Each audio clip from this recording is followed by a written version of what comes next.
የእንትና ሚስት የእንትና ባል የገዛላትን የእንትና ሚስት የሰራችው ወጥ በተለይ ወንዶች እንዴት ደነዝ እንደሆን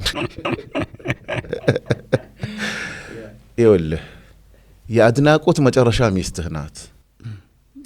ሌላ ማድረግ አትችልም። የአድናቆት መጨረሻ ትችላለህ። ገፈቱንም አብረህ ትቀምሳለህ። የዞረ ደግሞ ሞክረው የእጅህን ነው የምታገኘው።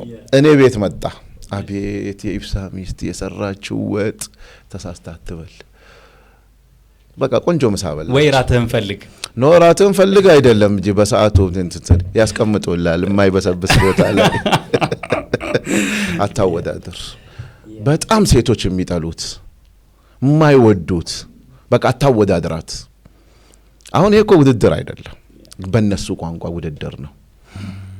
የሌላ ነገር ማድረግ የሌላ ነገር ለምሳሌ አቤት ሁሌ ቀይ ወጥ እኛ ጋር የተሻለ ቀይ ወጥ ሙድ ወይ ጨዋታው ጣፍጦ እኮ ነው። አንተ አነጋገር እንትኑን ስለማንጠብቅ ወንዶች ወይኔ ትላለህ። ምን ነው እዚህ ቤት ወጥ ጣፍጦ አያውቅም እንዴ? ይኸው መልሱ ምን እንደሚያመጣ ማለት ነው።